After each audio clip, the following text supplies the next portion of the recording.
sa buhay natin, sa ministry, sa family, sa leadership, we should always make a difference. I like what Pastor Sheila said a while ago. Kung matagal ka na nagbabasa ng Bible and nothing is changing and nothing is happening, you better check what is going on. Sabi na maghanap tayo ng mentor. Can I add more to that? You need to look for a model that will inspire you. Ang problema natin, wala tayong hinahangaan. Wala tayong tinitignan. So we need to have a model that will inspire you.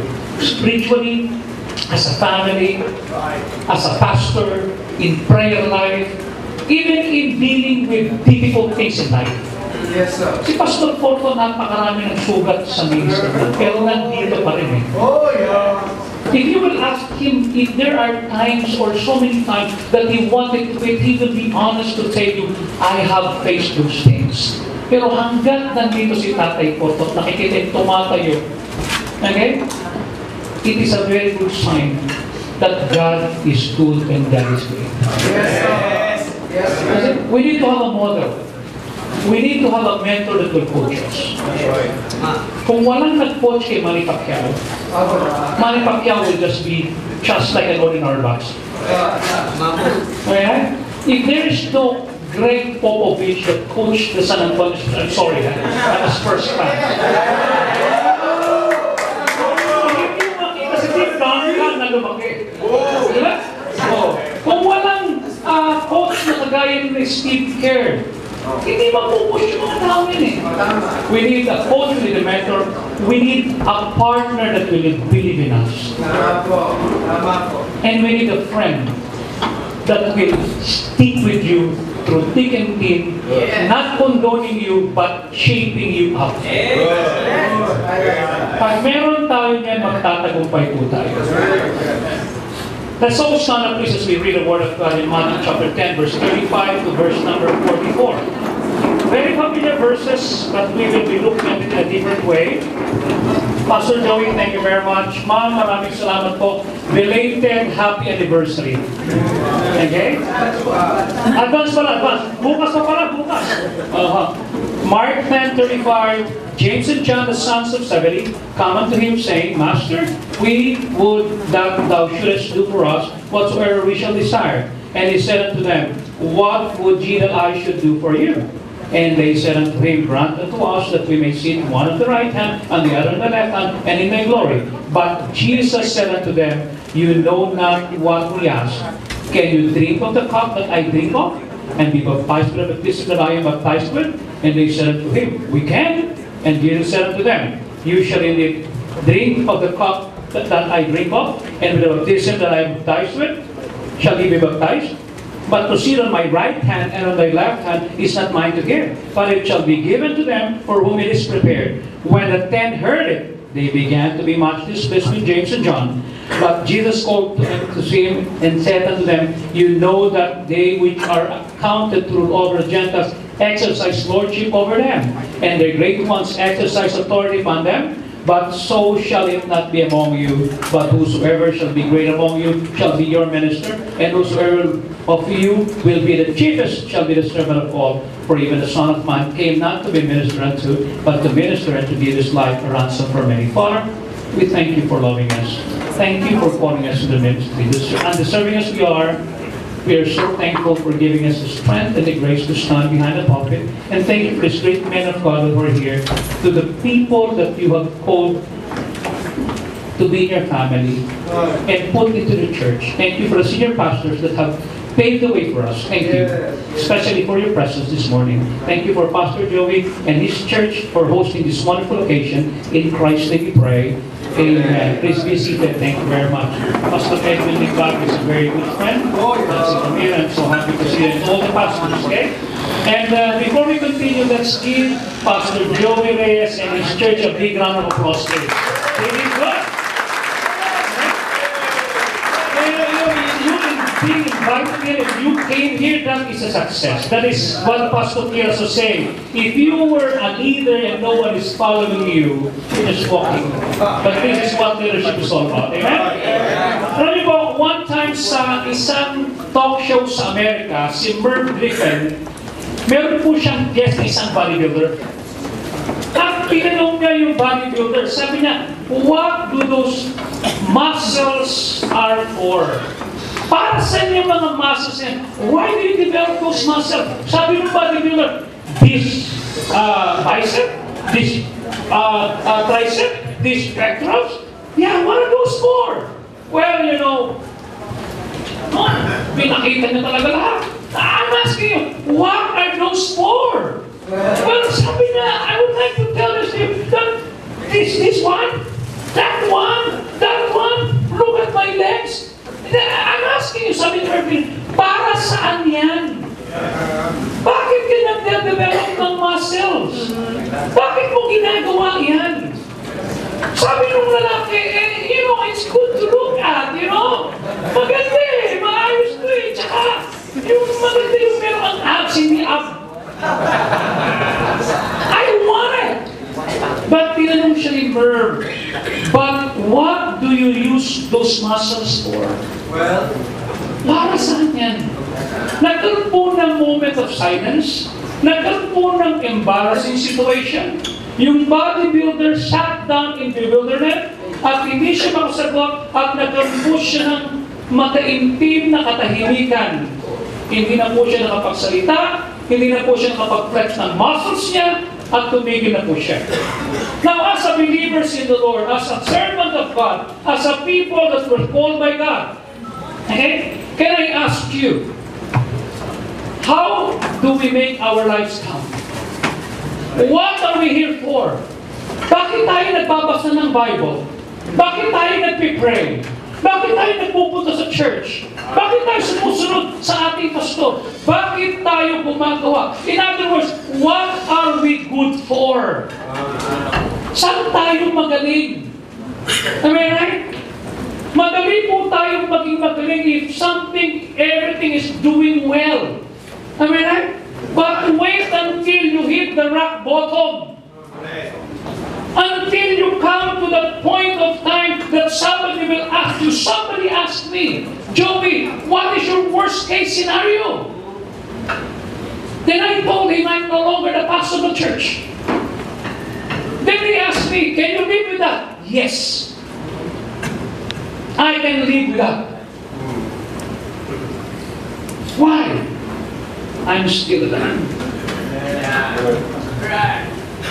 You know what kind of ministry we have. Pastor Dutnay, I'm so happy to see you, my friend. You know what God did in the past 18 years that I've been a pastor there. When I took over the church, it's just a garage. Alam po ni Tatay ko yan. right. But the Lord blessed the church. The Lord raised people. We raised faith, not funds.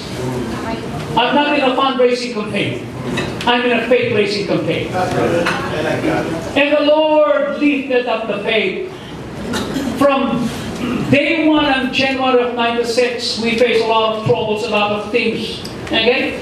But I did not dwell on what we were then, we dwell on what we could be. A year after, we were able to put up the first foundation, and I thank God for Pastor Manay, for Elvis Talueng, who have helped us.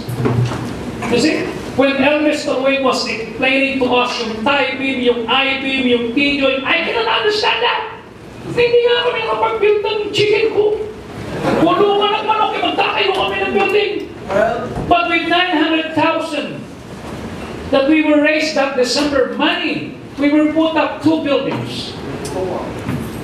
One of the building sa 5th floor is a full court basketball court. Alam ko ni Missionary Butayan. That is what we call Enrique Fajardo building. We named it under my pastor. Good. And then the other building, ang 5th floor, ang laki is a volleyball court. We named it Cristina Fajardo building in honor of Mrs. Fajardo.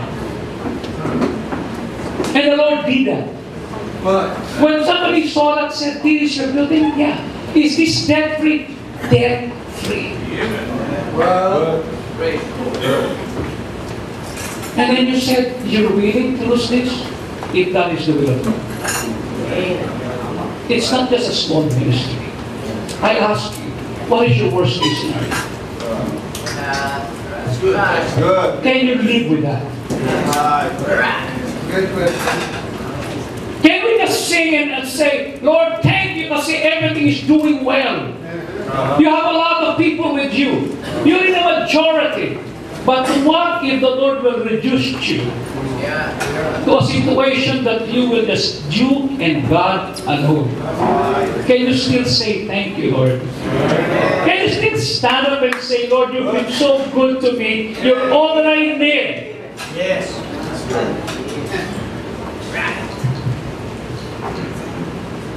This is something wonderful. Madali magsalita ng grace, but wait until your grace will be tested. Until your faith will be tested. Until everything will be taken away from you. Until everything, the only thing that you have is your faith and your God and your wife and your sons. That is where your faith will be tested. That is where you will say, thank you, Lord. You see? And all of the things that you will see on the social media is addressed to you. You will be lambasted and being attributed. I learned to be still and be silent. And I said, Lord, thank you. I learned what David said.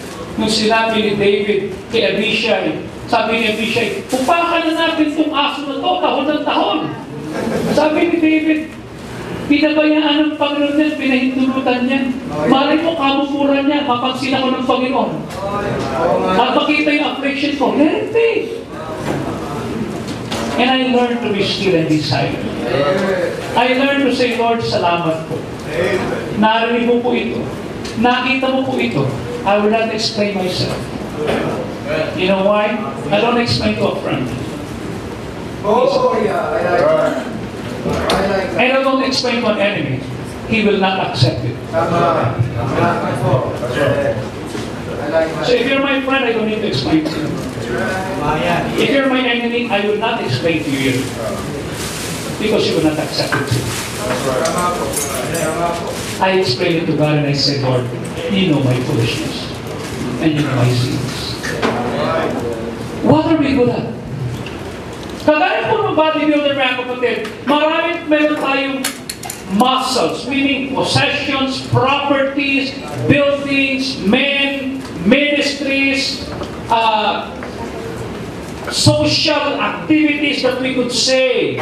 Pero ang tanong, what are those things good for? What do they represent? Do we come closer to the Lord or do we become a bigger self? Well, good question. Yeah. Kasi, maganda po yung sinabi ni Pastor Elmer Kilas, di na po ako mahirapan pa kasi he paved the way for us eh. Oh, yeah. Nung sinabi niya, in our own self, we have to have discipline. Totoo po yun. Okay? You maintain your life, you will maintain your world.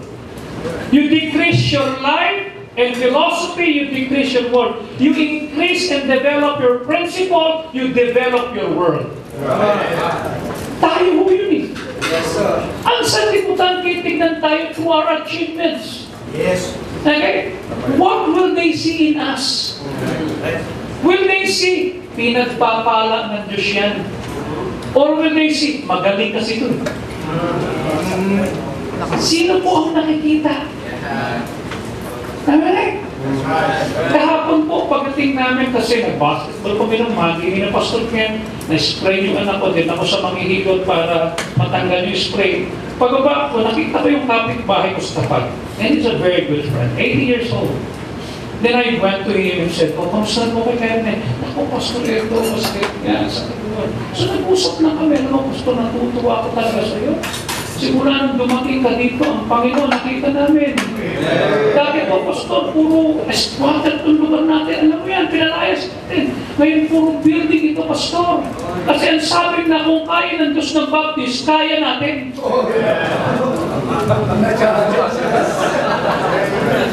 Ay, maghanap po kayong lugar sa Malibay. Okay? Na puno-puno ng building, yun lamang pong street papasok sa amin.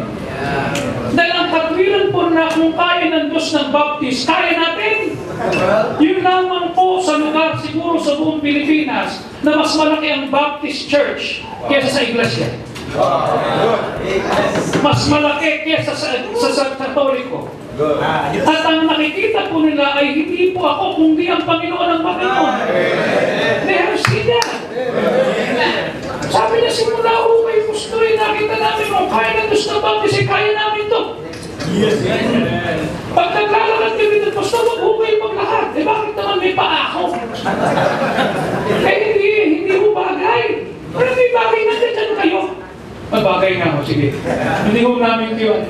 One time naglalakad naman ako. Di ba anak ka ni Pastor Sauco? Opo. Sumakay ka na.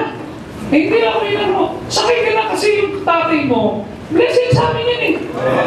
Mga cycle driver. Kasi community. Gaano tayo kilala ng community natin?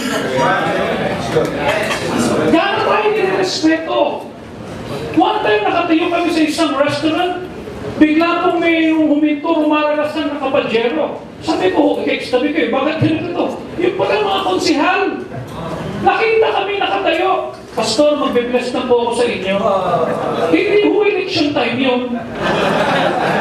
Hindi ba mga politiko pag election time na nakikita? Hindi ho election time. And they respected us so much. Why? Because they have seen the God of the Baptist. Amen. Yun po ang dapat natin ipakita. Sabi po na Ephesians 2:10, for we are His workmanship, created in Christ Jesus unto good work, which God hath beforehand that we should walk in them. Nilikha po tayo. We are His workmanship. That is what we call poema. A work of art, a unique person. Meron tayong kakayahan. Kaya tama po yung sinabi mo ni Pastor. Ang daming tama. Lahat na sinabi ito tama eh. Tsaka may tama.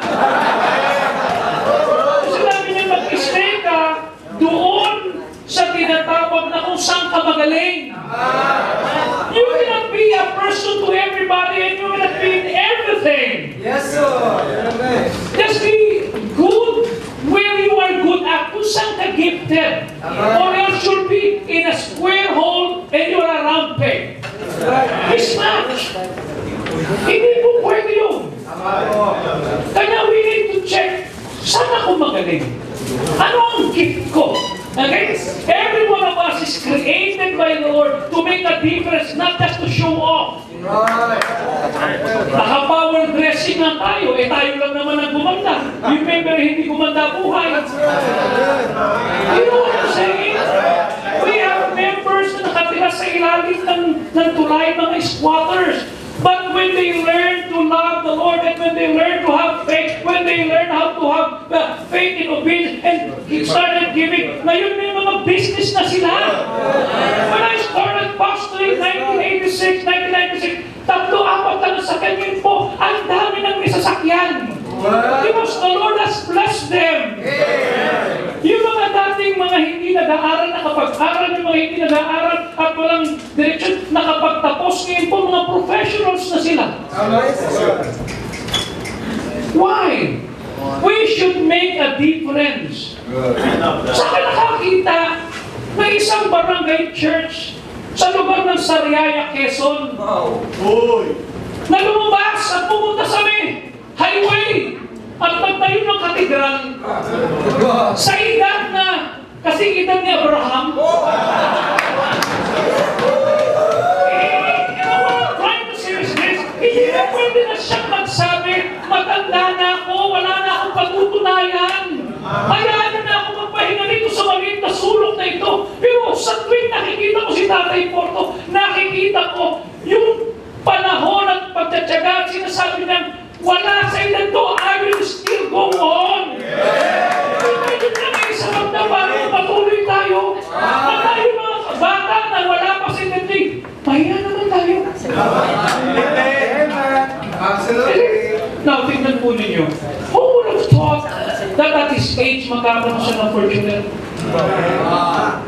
Sinong barangay church sa lugar ng Quezon ang magkakaroon ng ganyang kapasidad Oh, yeah. if tatay stop. Yeah. Do you understand me? Kasi marami lang. Hindi naman perfecto si tatay. Hindi po. Oh, we know his life, and God knows that. And God said, yeah, to some, He might say, si tatay naman ay continuous failure rin eh. Because sabi ng Bible, the steps of the good man, the just man falleth 7 times. Ang nakikita ng tao sa atin eh, 7 beses na bumabagsak yun eh. Pero di natin nakita yung dulo. But He rises up again. Now listen, people might see you, you're a continuous failure. But when God looks at you, He will look at you as a continuous person na tumatayo pa rin kahit nababagsak. Ang mahalaga, natututo tayo sa pagkakamali. Hindi tayo nag-excuse. Hindi tayo nag-rationalize. And we're facing it. And we're not afraid to face the consequences of it. Come what may. Am I right? Marami tayong pagkukulang. We're only in the church by the grace of God. Wala akong pwedeng magmalaki.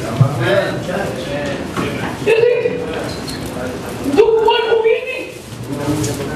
Hanapin mo yung mga malaking simbahan. Pastor Benny, Pastor Porto, Pastor El Laurena, Pastor Manay, Dr. Gisalva. Lahat po yun may sugat. Pero hindi tumitigil. Lahat po yun nagaba. Pero tumatayo. What are we good at? Saan tayo magaling? Good question. Am I right? Good. Binigyan tayo ng gifts and talents not to show off, but to make a difference. Oh, yeah. By looking at Pastor Porto and the senior pastors that I have been working with, I'll tell you, I learned a lot from them. Good.